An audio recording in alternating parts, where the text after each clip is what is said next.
Karishtan Shalom. Grace and peace from God the Father, from our Lord Jesus Christ, and from the Holy Spirit, our Trine God, be with you wherever you are. Kasih karunia dan damai sejahtera dari Allah Bapa dan dari Tuhan Yesus Kristus dan dari Roh Kudus menyertai saudara di mana saja berada.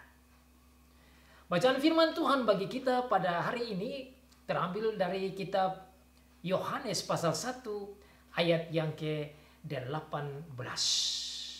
The reading of the Word of God is taken from the Gospel of John chapter 1 verse 18. Here is the Word of God. Demikianlah bunyi firman Tuhan. Tidak seorang pun yang pernah melihat Allah, tetapi Anak Tunggal Allah yang ada di pangkuan Bapa, Dialah yang menyatakannya. Saya baca dalam bahasa Inggris. I'm going to also read from English version, which is from New International Version. John chapter 1 verse 18. No one has ever seen God, but God, the one and only, who is at the Father's side, has made him known. So far the reading of the Word of God. Blessed is he who reads and those who listen and obey the Word of God. Demikianlah jawab pembacaan firman Tuhan. Diberkati bagi setiap anak Tuhan yang membaca, yang mendengar, dan yang melakukan firman Tuhan. Sang pemegang rahasia tentang Allah. Sang pemegang atau pembuka rahasia Allah. The holder of God's secret. The holder of the secret of God. Kita akan melihat 3 poin penting. Yang pertama, bahwa tidak ada seorang pun yang bisa memegang atau membuka rahasia Allah itu. Tidak ada seorang manusia pun. Poin kedua, hanya Allah saja yang bisa membuka rahasia tentang dirinya dan tentang program Allah itu. Dan yang ketiga,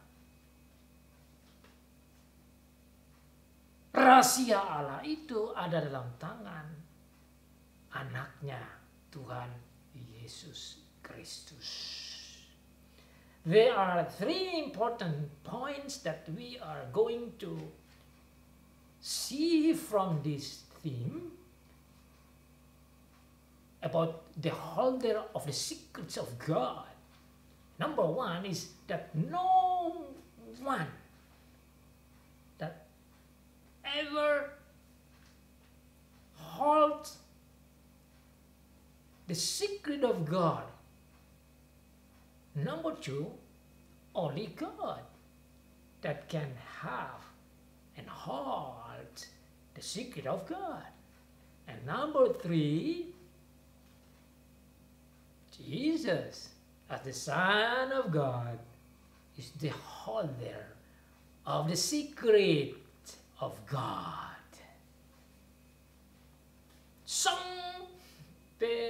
memegang sang pembuka rahasia Allah.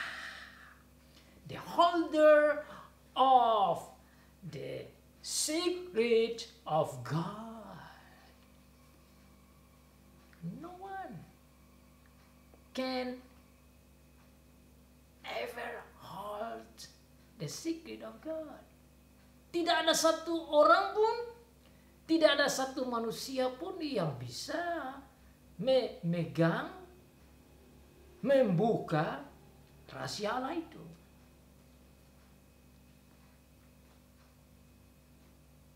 Itu yang kita bisa lihat dalam ayat ini. You can see in this text itself. It says, no one has ever seen God. Tidak ada seorang pun yang pernah melihat Allah. Ya, kalau tidak ada orang yang bisa melihat Allah, bagaimana dia bisa membuka rahasia Allah? Bagaimana dia bisa mengetahui tentang Allah? Tidak ada seorang pun. Di sini saudara menunjukkan bahwa manusia itu hanyalah inferior being. Manusia itu ada di bawah, lemah, tidak mampu. Ayat ini sekaligus menunjukkan betapa manusia itu oleh karena dosa menjadi buta tentang Allah, tidak memiliki pengetahuan tentang Allah. Know nothing about God.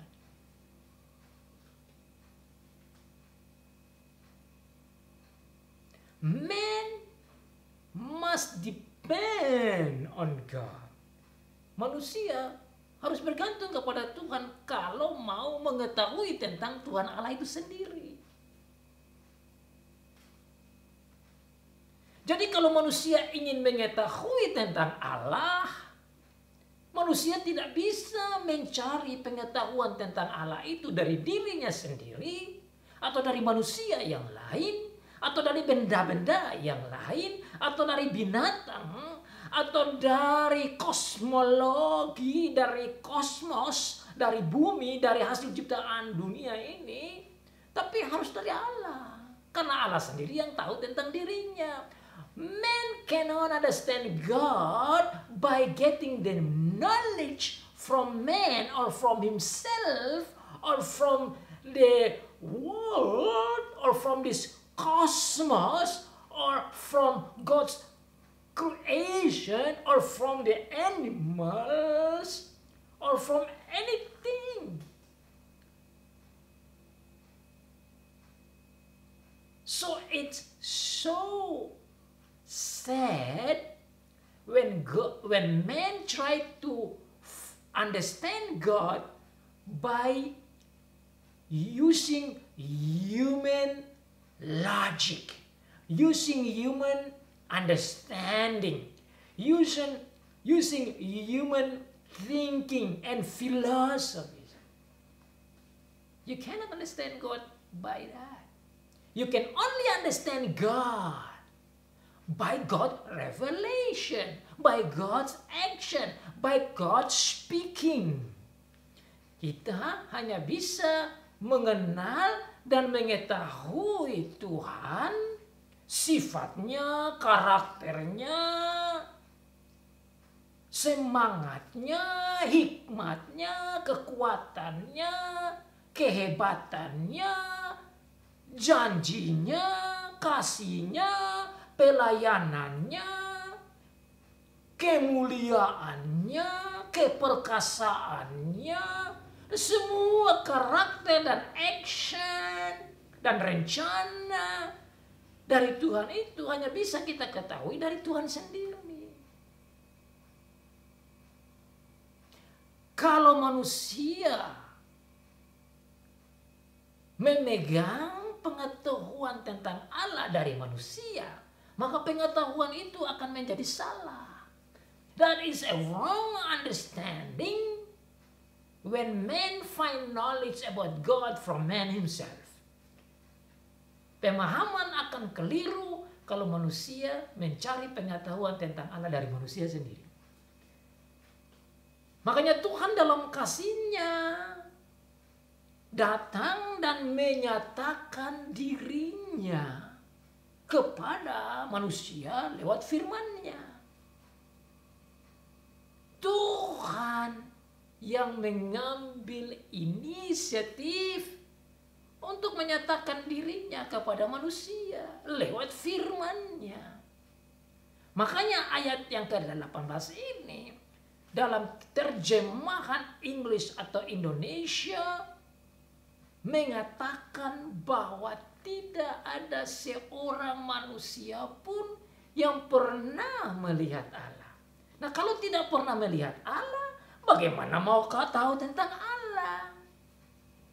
Kita hanya bisa menjelaskan, mengerti tentang Allah kalau kita pernah melihat Allah. Kalau tidak pernah melihat Allah, bagaimana mengetahui tentang Allah? Kalau tidak pernah melihat Allah, bagaimana mengenal Allah? Kalau tidak pernah mengenal Allah dan melihat Allah, bagaimana bisa menjelaskan tentang Allah? Bagaimana bisa mengerti tentang Allah dan dirinya dan sifatnya dan karakternya dan rencananya dan actionnya dan kekuatannya dan semua tentang dirinya? Tidak bisa. Nah, kenapa tidak bisa? Karena manusia tatkala jatuh dalam dosa, dia menjadi buta secara rohani. Hilanglah pengetahuan tentang Allah. Hilanglah kebenarannya. Hilanglah kesuciannya. Hilanglah kekudusannya. Manusia yang tidak memiliki kekudusan dan kebenaran dan pengetahuan tentang Allah itu tidak bisa melihat Allah dan tidak bisa mengenal Allah. Dan oleh karena tidak mampu mengenal Allah, manusia menjadi sesat. Manusia menjadi hilang.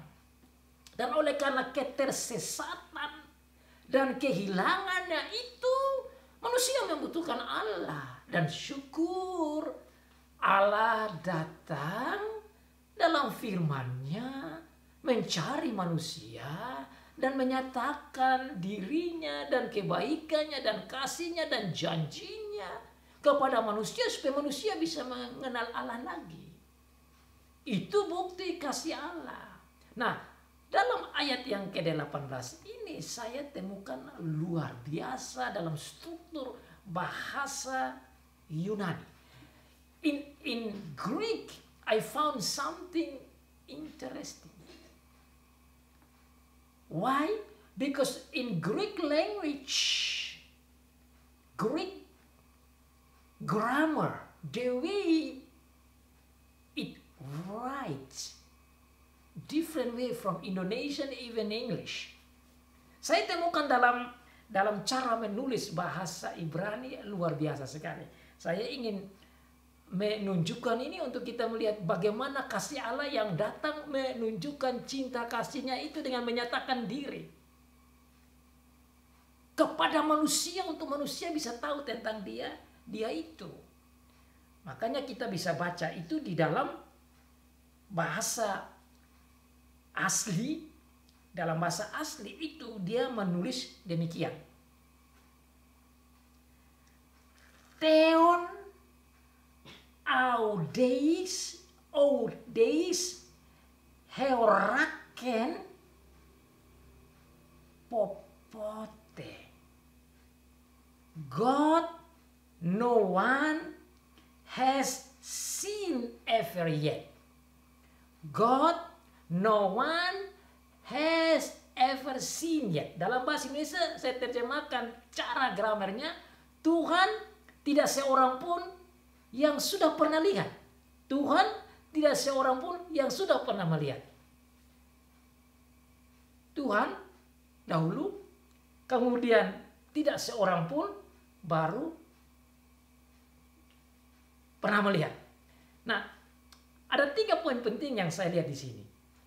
Tuhan, tidak seorang pun yang pernah melihat. Tuhan nomor 1, manusia nomor 2, tidak seorang pun, baru action dari manusia itu melihat.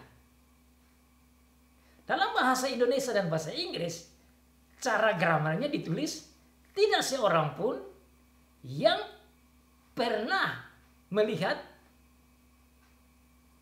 Allah. Jadi Allahnya di belakang. Subjeknya manusia dulu, action dari manusia tidak pernah melihat atau predikatnya, baru Allah menjadi objek. Sementara dalam bahasa aslinya, Allah yang objek itu ditaruh di depan.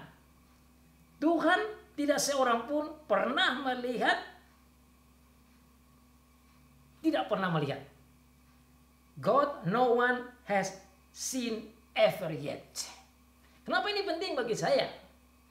Saya melihat bahwa fokus dari penulis atau Rasul Yohanes dalam menulis ayat ini di menaruh Tuhan nomor 1, baru manusia nomor 2, baru action dari manusia yang tidak pernah melihat itu nomor terakhir. Saya belajar dari sini bahwa ternyata dalam bahasa asli sudah langsung menunjukkan bahwa Tuhan itu harus nomor 1. Berarti Tuhan saja yang bisa menjelaskan tentang dirinya. Yang nomor 2, manusia bisa mengetahui tentang Allah kalau Tuhan menyatakan dirinya. Karena manusia tidak bisa lihat itu. Makanya Tuhan tidak seorang pun sudah pernah melihat. God, no one ever seen yet. Nah, kalau saudara bisa mengikuti ini semua, saya akan jelaskan lagi ayat yang sama itu dalam kalimat selanjutnya. Dia bilang, only begotten God, the one is in the bosom of the Father, He has made known. Ini paralel, lanjut lagi. Tuhan nomor 1, yang kedua, only begotten Son, yaitu anak Allah yang ada di pangkuan Bapa, Dia yang menyatakannya. Tuhan, anak Allah, Dia. Jadi ada 3 poin penting itu seperti paralel. Tuhan, anak Allah, Dia. Ini saya melihat sebagai suatu hal yang sangat penting di dalam ayat ini sudah menunjukkan bahwa Tuhan itu nomor 1, manusia nomor 2, action manusia itu nomor 3. Maka saudara, Tuhan sendirilah yang harus menjadi fokus dalam ayat ini, yang bisa membuka rahasia tentang dirinya dan semua tentangnya. Kita boleh belajar lebih dalam kehebatan Allah, kelemahan manusia, dan kasih Allah bagi manusia. Makanya dalam tema tadi saya katakan, sang pembuka, sang pemegang rahasia Allah, yaitu Allah sendiri. Jadi saudara, kalau kita melihat tata bahasa Yunani dengan menekankan Tuhan, kemudian menekankan tentang anak Allah yang tunggal atau anak Allah yang satu-satunya yang adalah Allah, kemudian Dia yaitu anak Allah itu yang menyatakan, menunjukkan kepada kita bahwa kalau mau tahu tentang Allah, tentang rahasia tentang Allah, maka hanya Allah sendiri. Dan Allah sendiri yang menyatakan tentang dirinya itu, yang bisa mengetahui tentang Allah itu, yaitu Dia yang ada di pangkuan Bapa. Siapa yang ada di pangkuan Bapa, on the bosom of the Father, dialah mengetahui tentang Father. Nah, dijelaskan dalam ayat ini, yang ada di pangkuan Bapa itu namanya the only begotten, yaitu anak Allah yang tunggal. Anak Allah yang tunggal itu saudara tentu jelas tahu, itulah Logos, itulah Tuhan Yesus Kristus. Makanya saudara melihat ayat 18 ini harus dihubungkan kembali di ayat yang pertama. Bahwa pada mulanya adalah firman. Dan kita sudah belajar bahwa firman itu adalah anak Allah sendiri, yaitu Tuhan Yesus Kristus. Pada mulanya adalah firman. Firman itu duduk di pangkuan Bapa. Karena dia duduk di pangkuan Bapa, firman itu bersama-sama dengan Allah. Ayat yang pertama dari Yohanes pasal 1. In the beginning was the Word. The Word was with God. Pada mulanya adalah firman, dan firman itu bersama dengan Allah. Firman yang bersama dengan Allah itu dijelaskan dalam ayat 18 di sini. Duduk di pangkuan Bapa. Istilah duduk di pangkuan Bapa artinya firman itu dekat sekali dengan Bapa. Ini memberikan penjelasan lebih dalam tentang bagaimana firman itu mengenal Bapa itu. Ini menunjukkan betapa rapatnya dan akrabnya dan intimnya dan dekatnya kebersamaan firman dengan Bapa. Logos dengan Bapa. Logos yang menjadi manusia itu yang namanya Tuhan Yesus Kristus itu dengan Bapa. So the Word, the Logos, which is our Lord Jesus Christ, is sitting on the bosom of the Father, emphasizes his closeness, emphasizes intimate relationship, emphasizes how much knowledge perfectly he knows about the Father.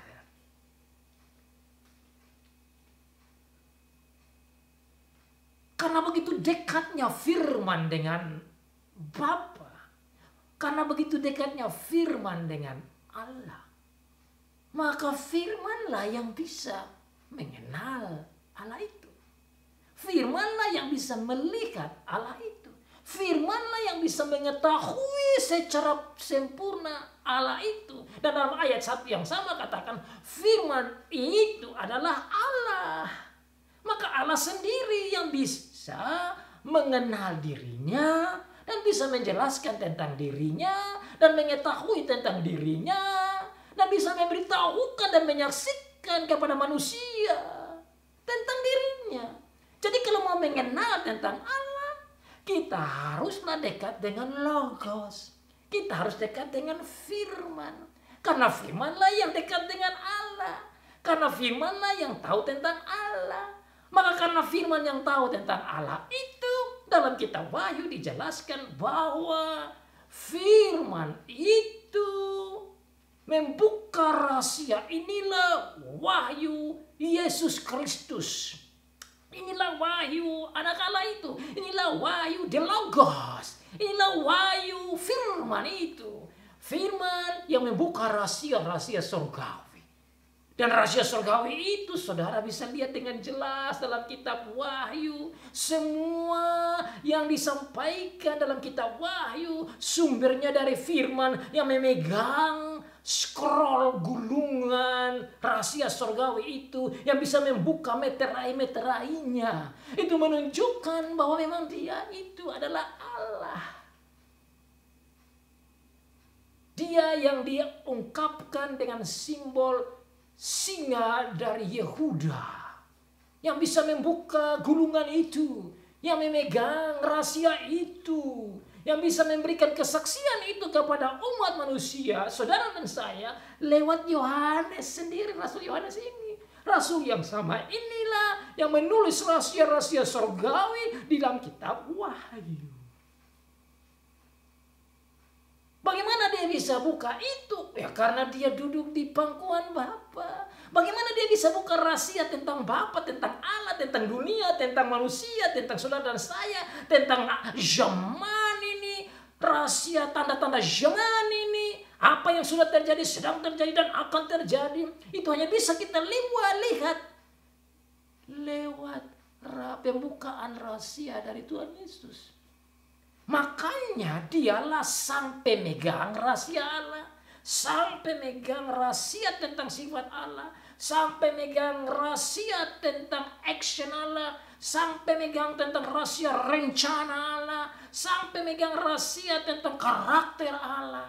Nah, dia. Karena memang dia adalah Allah. Pada mulanya dia ada, dia bersama-sama dengan Allah, dan dia adalah Allah. Sehingga dia sendiri yang adalah Allah itu yang bisa membuka rahasia tentang Allah. Dan syukur saudara, dia yang adalah Allah ini mau menjadi manusia. The Logos became flesh. The Logos became man. Firman telah menjadi manusia. Logos yang adalah Allah telah menjadi manusia. Logos yang adalah Allah telah menjadi manusia untuk apa? Dia menjadi manusia untuk bisa memberitahukan tentang Allah. Ini satu action surgawi yang luar biasa. Ini adalah satu action Allah yang luar biasa. Allah yang mulia mau menjadi manusia untuk memberitahukan tentang dirinya, sifatnya, karakternya, keadaannya, rencananya, kasihnya, kebaikannya, keluar biasaannya. Semua tentang Allah itu ada di dalam Logos yang telah menjadi manusia. What a wonderful knowledge, and what a wonderful action of God, and what a wonderful and amazing love of God for you and me and for the church. And this is what it calls grace upon grace. Betapa luar biasanya berita ini, saudara. Itulah berita Injil. Allah mau menjadi manusia, dan menjadi manusia itu dia menyatakan rahasia-rahasia Allah itu. Itu hanya bisa terjadi tatkala Allah menjadi manusia dan menyampaikan kepada manusia siapa itu Allah, action-actionnya, sifatnya, karakternya, kebaikannya, kekudusannya, janjinya, kehebatannya, keperkasaannya, keluar biasaannya, itu kepada manusia. Makanya di ayat sebelum dia katakan dalam kepenuhannya kita menerima kasih karunia demi kasih karunia. Kasih karunia yang tidak bisa dihitung dengan uang dan tidak bisa dibanding dengan uang. Karena Allah dalam Tuhan Yesus Kristus mau menjadi manusia untuk menyatakan kepada manusia tentang dirinya.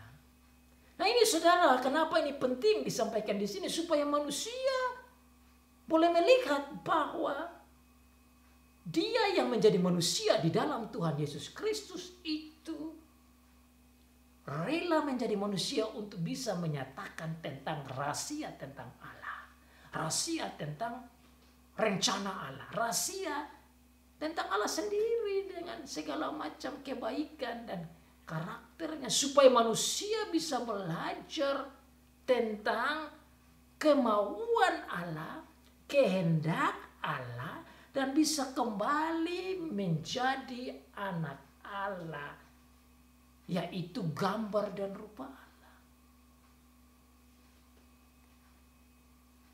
ada seorang pun yang bisa itu. Hanya anak tunggal Allah. Jadi saudara kalau mau mengenal tentang Allah secara baik, hanya bisa kita mendengar dari anak tunggal Allah. Kalau kita mau mengenal tentang kehendak Allah, hanya bisa lewat anak tunggal Allah. Kalau mau mengenal tentang rencana Allah, hanya bisa lewat anak tunggal Allah. Anak tunggal Allah tidak lain yaitu Tuhan kita, Yesus Kristus, Allah yang menjadi manusia. Jadi kalau mau mengenal tentang semua yang sudah dibuat, sedang dibuat, dan akan dibuat dalam kehidupan bumi ini, rahasia-rahasia itu ada dalam tangan anak tunggal Allah yaitu Tuhan kita, Yesus Kristus. Bukankah itu luar biasa?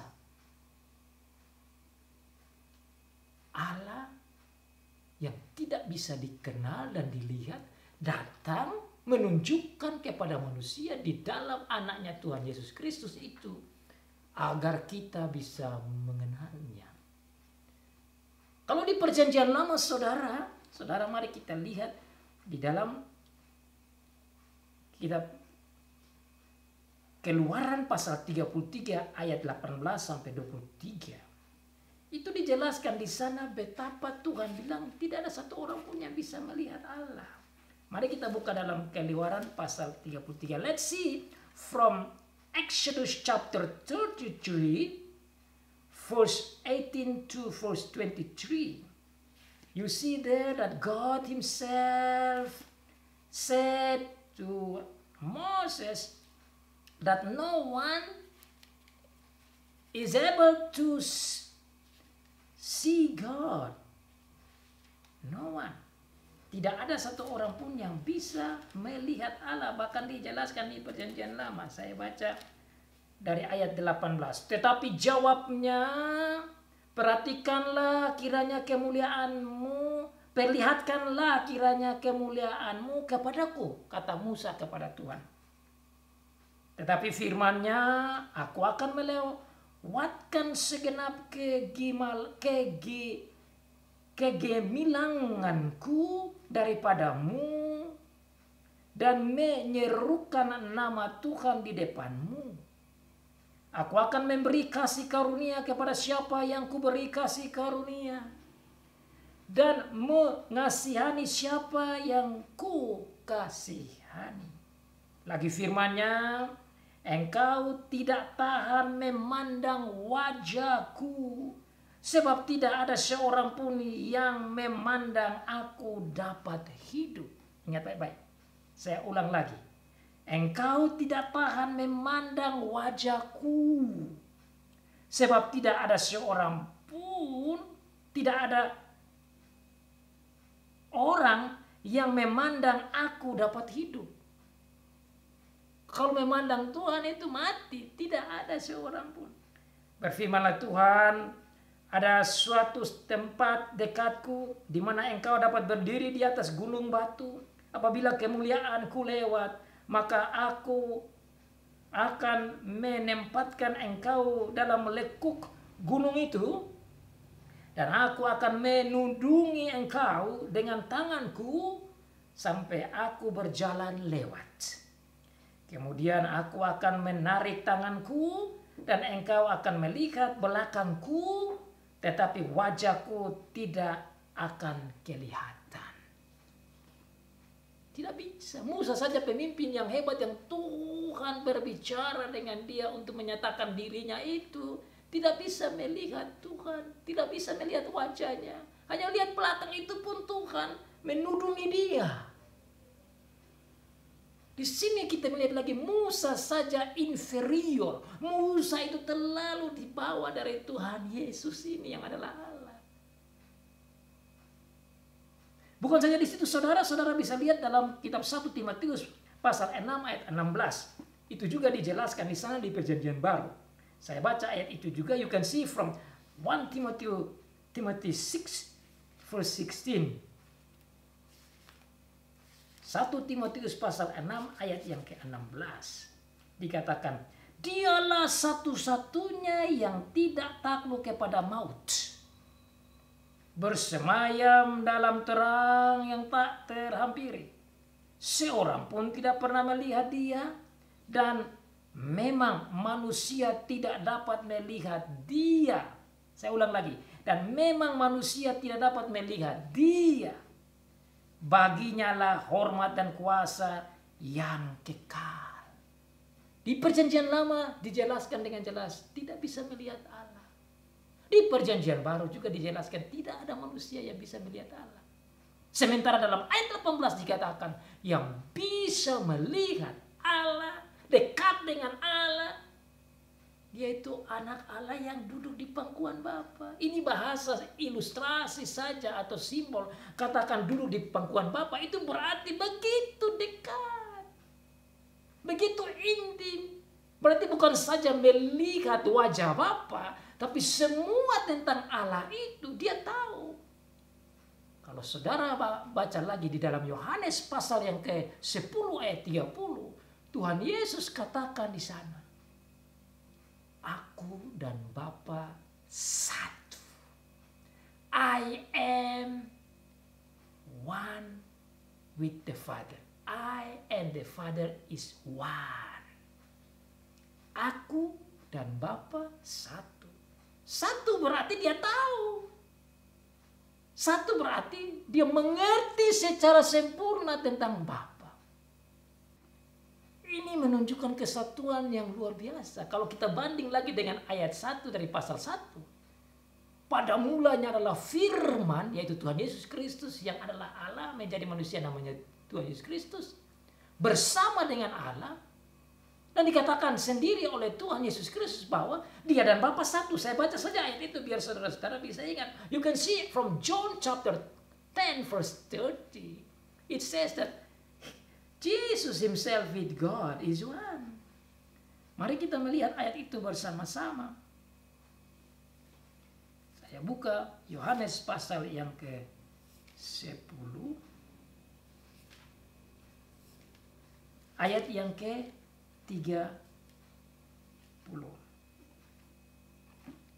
Yohanes pasal 10, John 10 verse 30. Here's the word. Aku dan Bapa adalah satu. I and the Father is one. I am. Mari saya baca dalam bahasa Inggrisnya biar kita juga lihat bersama-sama dalam teks bahasa Inggris.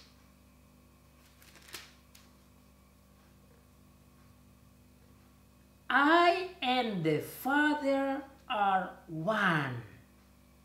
Again, the Jews pick up stones to stone him, but Jesus said to them, I have shown you many great miracles from the Father. For which of these do you stone me? Mereka mau melempar batu kepada Tuhan Yesus atau ke Tuhan Yesus karena dia katakan aku dan Bapa satu.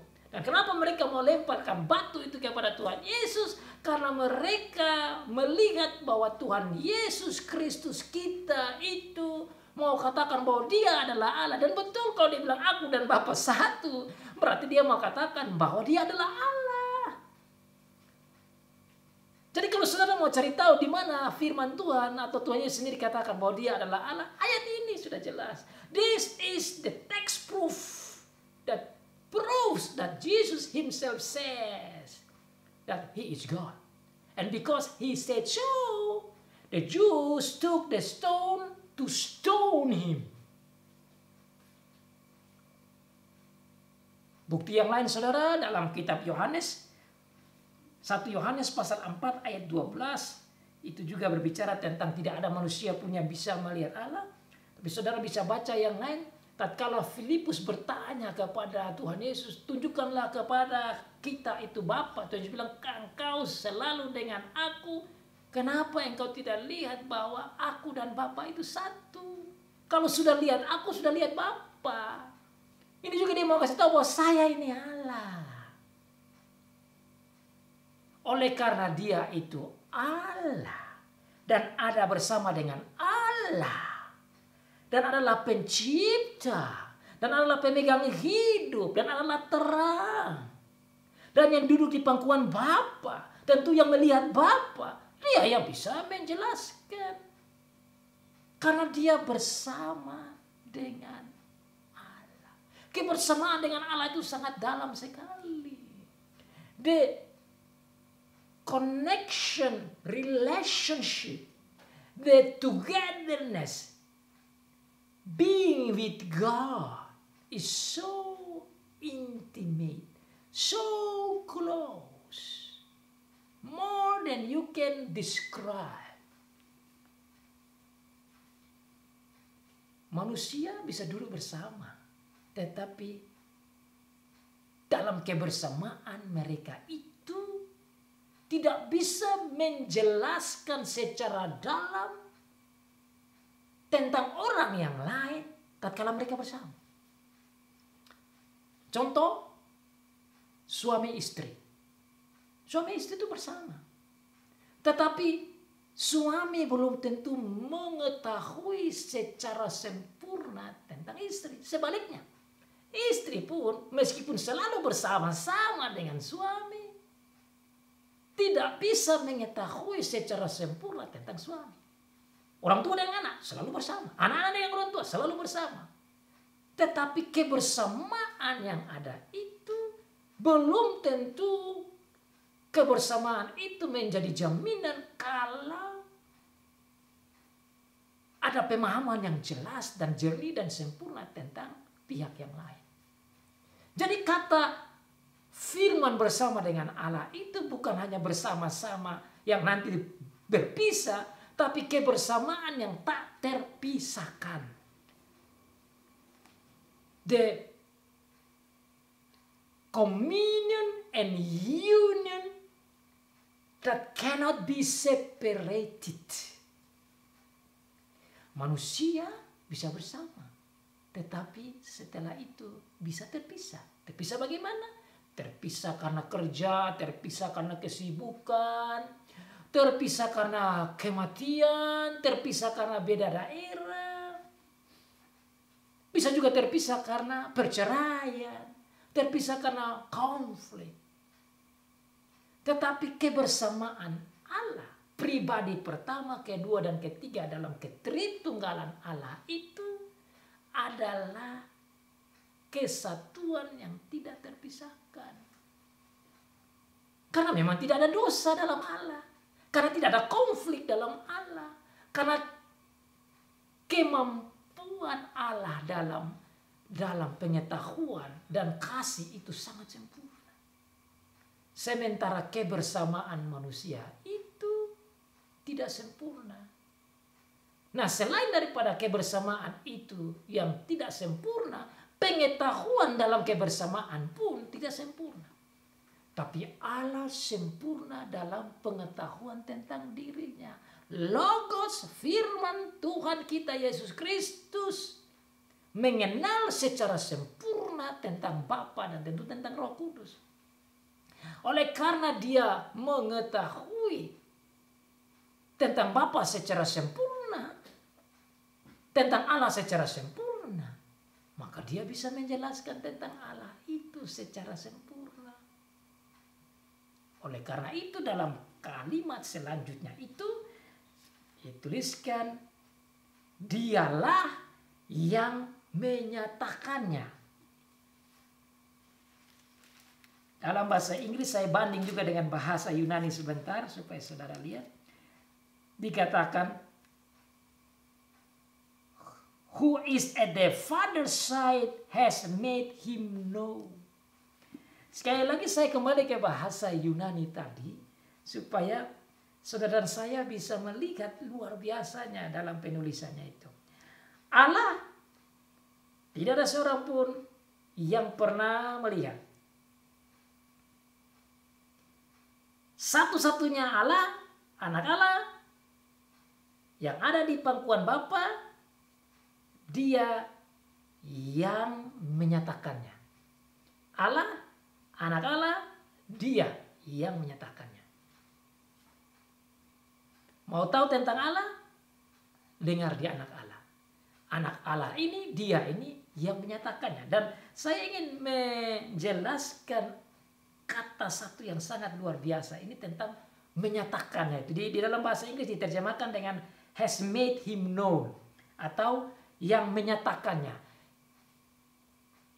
Dalam bahasa asli itu digunakan satu kata yang sangat menarik bagi saya, yang juga dipakai dalam istilah teologi yang menurut saya sangat luar biasa, karena itu dipakai kata bahasa Inggrisnya, bahasa aslinya itu dikatakan menggunakan kata exegesato, dari kata yang kita biasa pakai itu namanya exegesis atau exegese, datang dari kata exegesato. Nah, arti exegesato atau dalam bahasa Inggris itu exegesis atau bahasa Indonesia exegese, yang arti dari exegese atau exegesis itu artinya menjelaskan, explain, membuka, unfold, menceritakan, narrate, menyampaikan, declare.